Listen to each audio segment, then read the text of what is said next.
जय हिंद फ्रेंड्स। आज की इस वीडियो में हम फिर लेकर के आए हैं एक और जीवनी। आज की जीवनी और वीडियो ये बहुत ही खास होने वाली है, क्योंकि आज के इस वीडियो में हम लोग जानेंगे लक्ष्मीबाई के बारे में, जिसके बारे में हमारे भारत के हर एक नागरिक को जानकारी होना आवश्यक है। आप में से बहुत मित्रों को पता भी होंगे। आइए इसको हम देखेंगे। बोर्ड एग्जाम की दृष्टि से बहुत ही इम्पोर्टेंट है। इस हिस्ट्री का ये प्रश्न है, लक्ष्मीबाई का जीवनी के बारे में पूछा गया है।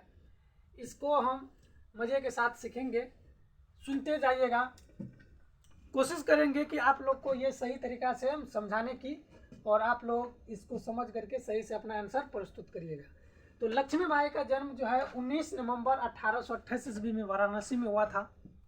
लक्ष्मीबाई जी का जन्म 19 नवंबर 1828 ईस्वी में वाराणसी में हुआ था। इनकी माता भागीरथी बाई तथा मोरोपंत तांबे इनके पिता थे। इनकी माता का नाम भागीरथी देवी बाई तथा मोरोपंत तांबे इनके पिता थे। ऐसे हम इसको कह सकते हैं कि भागीरथी बाई और मोरोपंत जी के बगिया में एक कली खिला, जिसका नाम था लक्ष्मीबाई। लक्ष्मीबाई का बचपन में जो है इसे मनु के नाम से जाना जाता था। इसको परिवार वाले, इनके माता पिता इन्हें प्यार से मनु कहते थे।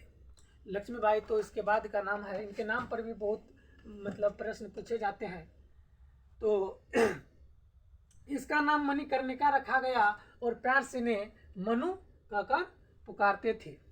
इनकी माता एक कुशल और सुशिक्षित गृहिणी थी, और पिता जो थे इसका मोरोपंत, वो पेशवा जी के दरबार में क्या करते थे, काम करते थे, रहते थे, दरबारी करते थे, उन्हीं के दरबार में रहते थे।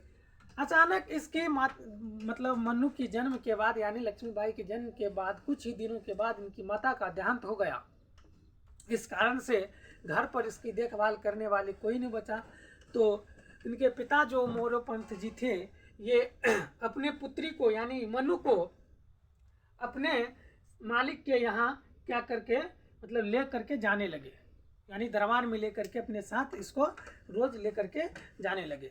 वहाँ पर इनके जो मालिक थे, उनका नाम था बाजीराव द्वितीय जो है, उन्हें अपनी पुत्री की तरह प्यार करने लगे, और राज दरबार में जो भी मनु को देखे सब जो है उनको देखते ही रह गए, क्योंकि वह सुंदर और चंचल बहुत बचपन से ही थी।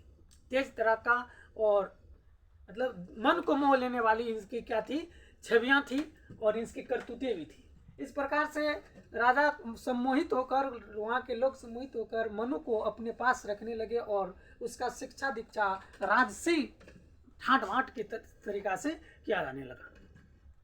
तो हम कह सकते हैं कि मनु यानी मणिकर्णिका का जो है बचपन एक राजशाही में गुजरा, और उन्हें राजा की यानी राजकुमारी को जो भी शिक्षा मिलना चाहिए, शस्त्र और शास्त्र दोनों की शिक्षा उन्हें मिला।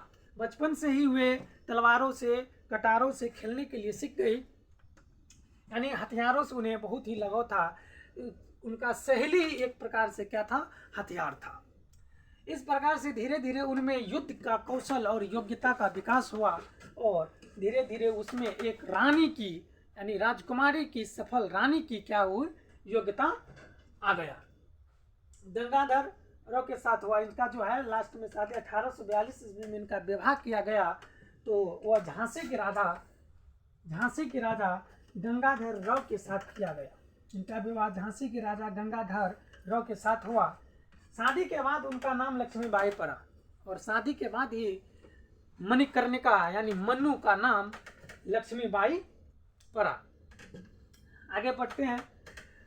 आप लोग कहिएगा कि इसका नाम तो बहुत ही हेरफेर में पड़ रहा है। हाँ, इसका शुरू में नाम मणिकर्णिका रखा गया। इसको प्यार से इसके माता पिता मनु के नाम से पुकारने लगे, और एक और इसका नाम है, जब इसको राज दरबार में प्रवेश किया गया, इनके पिता मोरोपंत जी लेकर के गए थे, तो वहाँ पर इसके चंचलता, सुंदरता को देखकर वहाँ की महिलाएं और राज दरबार के लोगों जो है इन्हें प्यार से छबेली कहकर पुकारने लगे। यानी लक्ष्मीबाई के एक नहीं, दो नहीं, चार नाम इतिहास में वर्णित है। और इस पर प्रश्न भी पूछे गए हैं, जो 2022 में पूछा गया है। आप लोग को क्लिप में मिल जाएगा। आगे बढ़ते हैं। जब इनका शादी हो गया, शादी गंगाधर राव के साथ जब हुआ तो शादी के बाद इसका नाम रखा गया लक्ष्मीबाई। रानी के शादी के कुछ दिन के बाद रानी के गर्भ से एक पुत्र का जन्म हुआ। पुत्र का जन्म हुआ कुछ 4 महीना के बाद या 4 माह के बाद उनका क्या हो गया, अकस्मात देहांत हो गया। पुत्र के देहांत से, पुत्र के शोक में इनके जो रानी की लक्ष्मीबाई के जो पति थे गंगाधर राव, वह धीरे धीरे बीमार रहने लगे, यानी वो अस्वस्थ हो गया। पुत्र शोक में वो अस्वस्थ हो गया।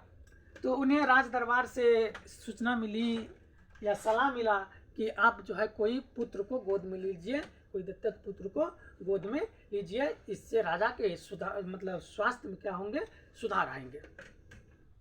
तो रानी लक्ष्मीबाई ने एक दत्तक पुत्र लेने की योजना बनाई और उन्होंने एक दत्तक पुत्र को गोद में लिया। पुत्र को गोद में लेने के बाद, एक दत्तक पुत्र को अपनाने के बाद राजा ने आश्वस्त हो गया कि अब चलिए मेरे मरने के बाद मेरे राज का कुछ वारिस तो कोई है। और मुख्य चिंता राजा का यही था कि मेरे मरने के बाद मेरे राजगद्दी पर जो है कौन बैठेंगे। ये राजा महाराजा के पहले मतलब वंशज, मतलब राजा के पुत्र ही राजा बनते थे, ये उसके लिए मुख्य चिंता थे।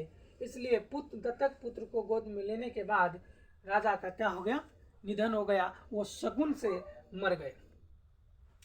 दत्तक पुत्र जिसे रानी लक्ष्मीबाई गोद में ली थी, उनका जो है नाम दामोदर राव रखा गया। ये प्रश्न में बहुत बार पूछे गए हैं कि उनका दत्तक पुत्र का नाम क्या था, दामोदर राव रखा गया है।